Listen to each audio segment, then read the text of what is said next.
Hey, everybody. Happy Valentine's Day. Welcome back to the podcast daily. Yeah, that's right. What did you get me, Bill?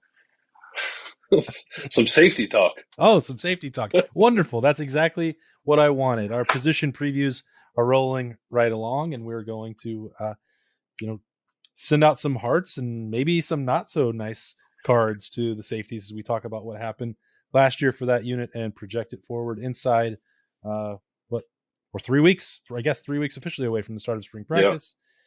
So he's Bill Landis. I'm Austin Ward, and the Ohio State safeties. I'm told that it's a safety-driven defense, Bill. Not sure that was the ideal outcome for them as the season went on last year. For part of the year, I thought it was pretty good. For maybe like a lot of things with Ohio State season, like the first half of the year, things look good. The second half of the year, you kept asking yourself, "What's going on?" And that happened certainly with the safeties, and unfortunately for that position group on the two biggest stages they played, they had some monumental letdowns. So I'm willing to chalk that up to the fact that the safeties are asked to do so much in this defense that it probably was a little complicated, and I'm sure all those guys had a lot on their plate, and maybe even became more complex as the season went on, as teams had more film on them and they had to adjust, and Jim Knowles put new stuff in. I'm assuming so.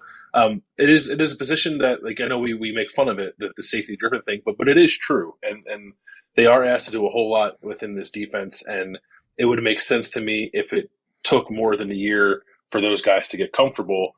I guess the other side of that is they don't have many of those guys like returning. They have basically one guy who played a starter reps returning this year. So I don't know if that resets things, and now all these guys are going to step up now have to sort of go through the same growing pains, or if they were able to sort of gain that knowledge on the back end when we weren't watching them, so that they can hit the ground running this fall. It's kind of a hard position to project, right? Or a difficult conversation to have. I don't know if either of that truly makes sense, because we're talking about 6 or 7 guys that we know can play and could potentially play prominent roles for Ohio State. They also lost 2 starters who played a huge volume of snaps. And I've said a bunch of times, I'm not even sure which position best suits Lathan Ransom's skill set as the lone returning starter for that group. Like, it's a hard sort of group to, see how do the pieces best fit, and will they be able to replace some of that veteran experience? How well will they play?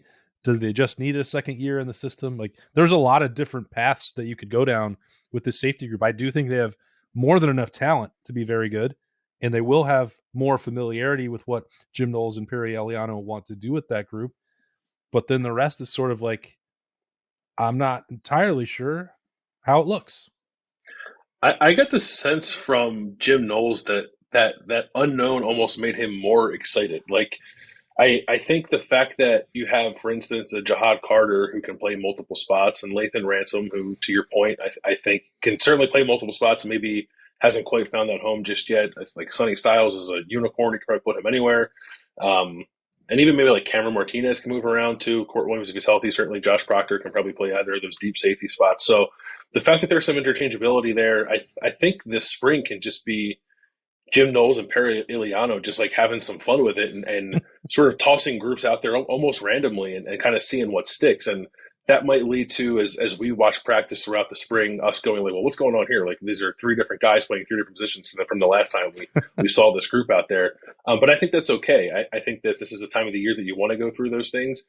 I understand why that might create a little bit of nervousness maybe among the fan base, if there is any. I said I don't sense a whole lot, but you probably would want more known commodities at that position because it is so important. But if you look at the sort of individual traits of all the guys that could start there, it's a position group that I'm like oddly excited about, even though they don't have a ton of returning experience.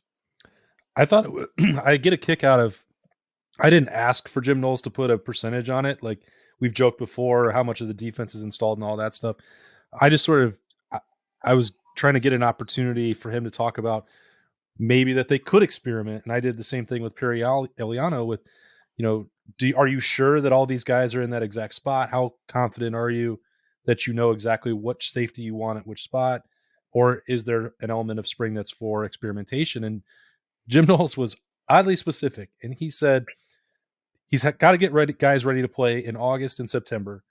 So 75% of their time needs to be devoted to this is your best spot, and you need to be familiar with it and playing it consistently and getting so that you can play it at a high level. And they said, but then there's also 25% where you can experiment and we can have fun and try and find out if one guy may be better in another spot. And I don't know if that's exactly how it will work with 3 days of business per se and one of pleasure, but I do get a sense that Ohio State has a better idea of how they're going to line up than maybe I do on the outside, which is expected. That's how it should be. But I don't know.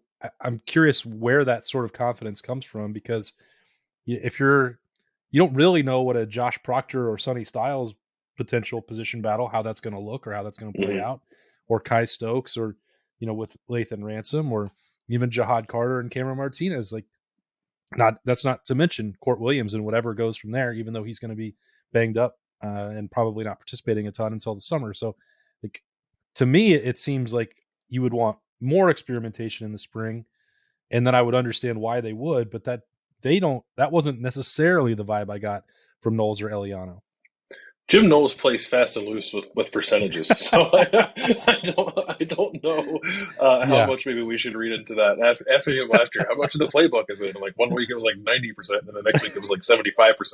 Like, which one is it, guy? So I think that was him mostly leaving the door open for experimentation, and after the fact, he can adjust the numbers accordingly to whatever those percentages end up playing out as. But How do they teach math in Philadelphia, man? I don't listen. As a product of a Philadelphia Catholic high school, I can tell you that the math and science there isn't great. That's what's the reason. There's a reason I'm a journalist and not a scientist. But Jim Knowles is a sharp guy, though. He's an Ivy League educated gentleman, unlike myself. So we'll give him the benefit of the doubt. I I just have a hard time seeing there not being just a lot of moving parts in the spring. Like, why would you limit yourself? You don't have to. And it's not like Jim Knowles is installing the scheme for the first time this year. Like, it's in. I'm sure he has stuff he wants to continue to add. He basically said like that the entire defense is not in. They were still limited in what they could do last year, and they want to take steps towards being able to do more. But I'd imagine last year was all installations, like all learning the terminology, learning a brand new defense. If you can back away from that a little bit and just sort of play around with the personnel and figure out almost like an offensive line, like who gels with who, what's the chemistry like, and then maybe down the road too, you probably focus more on like matchup stuff, like opponent specific matchup stuff. You don't have to get into that so much right now, but just see who plays well together and who's a natural at which spot. And they have guys. There's probably There's two guys in the room I think could play any of the three spots, in Jihad Carter and Lathan Ransom, and then I think like Kai Stokes might even be a guy who could play all three spots, and then like Josh Proctor can play two. I think Court could probably maybe play two. Cameron Martinez, Sonny, like all these guys have the ability to play more than just the one position that we would assume they were in. So I would hope anyway that Ohio State would embrace that and just sort of be a little creative with it in the spring. Yeah, even Josh Proctor briefly had a period of time where Ohio State was like, do you think you could play corner? Do you want to play corner? So like, I don't know how that would look. I do know how I've said it many, many times, especially now that he's going into year 6, how freakishly athletic he is. I think that if they wanted him to play and create matchups in the nickel, he could do that too. But part of the issue with getting the most out of Josh Proctor was always been like understanding the playbook and the mental side, and then the maturity and all that stuff that goes into playing the position. And I think it also, if anybody was concerned still about the Fiesta Bowl slip, maybe they watched the Super Bowl and saw that that field is an absolute joke, and that maybe it makes more sense. And it's nothing against Josh Proctor. Anyway, my point is, like, I think you could even put him realistically in that conversation. Like, they've thought that his skill set would allow for some unique stuff out there, but that's a long-winded way of saying, what do you think is the best way for this to go, Bill? Yeah, I don't know. I almost feel like it should be like matchup driven to a certain extent. Like, say you're playing a team where they don't have a dynamic slot receiver, but they play a big tight end in the slot. And it's like, okay, well, maybe that's the game that Josh Proctor can kind of play in that role as opposed to playing back a little bit. Or if it is more of a speedy traditional slot receiver, maybe that's Cameron Menez's kind of game. And it's almost like NFL-ish, I suppose, when you start to play the matchups that way. And Ohio State has done that a little bit, right? They did it with Sonny Styles against Yeah. Darnell Washington in the Cotton Bowl. I wanted to say Fiesta Bowl, sorry. Cotton Bowl. Or no, the Peach Bowl. It was the Peach Bowl, as The a matter of Peach Bowl. fact. The Peach Bowl. The Peach Bowl. So I think you can get The names don't some matter. of that. Yeah, the names, they're all the same. I think you could get into some of that. I guess the one thing that I feel pretty strongly is that like Sonny Styles is going to be on the field in some capacity, and Lathan Ransom is going to be on the field in some capacity, and then everyone else just kind of revolves around them. But I don't know because those guys are so versatile. Them being on the field does not mean in the field on the same spot every single play, and that provides you some flexibility as Yeah. well. But if Lathan is a lone returner, and I think he had some really good moments last year. I know the touchdown he gave up in the Peach Bowl is kind of in people's minds, but he had some good games as well. And then Sonny's just like, how does that guy not play? How is a guy like Sonny Styles not on the field on every single meaningful snap? So if that's where they kind of start from, then there's room to work in everybody else, I think. Yeah, I remember sort of feeling the same way about Kai Stokes last spring. And sometimes I'll just generalize. A guy will have a great spring. It's easier. A lot of the personnel, the plays are simple. You get to show your natural athleticism. It's like, holy cow, this is going to be super easy. And this guy is going to be Malik Hooker like tomorrow. And then you have to get into everything else, that the physicality, the wear and tear, the long grind of the year, the responsibilities that you have on and off the field. And it's like, well, then you hit one of those walls. I don't know that that's what happened with Kai Stokes. I mean, there were veteran players ahead of him, and the opportunities were not going to be the same. I don't know that anybody has like changed their tune about the potential that he brings, but you do look at the sort of log jam going into spring. And that's what because I agree with you. I think Sonny Styles is so unique and gifted as an athlete. That role has to belong to him. Lathan Ransom has shown there was a real stretch there around October where it's like, okay, this guy's got the highest ceiling of anybody in that secondary. It was inconsistent towards the end of the year. I don't know if even some of that could still be lingering effects from the broken leg. He probably shouldn't have been, a normal person, I guess, would not have been out there by that point the way he was. So then a healthy offseason, what that may mean for him.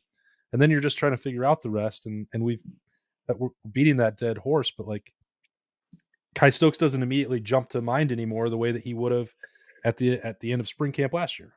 He doesn't, and maybe that's.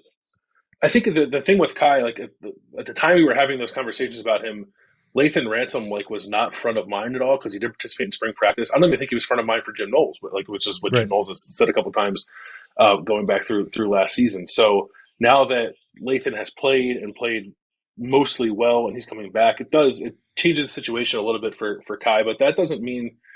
I mean, they had what 5 safeties play a reasonable amount of snaps last year. I still think there's an opportunity for Kai to get into games and play an important role for the defense. And also too, like it's even though Lathan is returning, and I and you and I'm sure a lot of people feel really strongly about what Sonny Styles can be and will be, it does still feel like that Perry Iliano's operating from a blank slate here. And I think he kind of went out of his way to say that a few times when we were talking to them a couple weeks ago.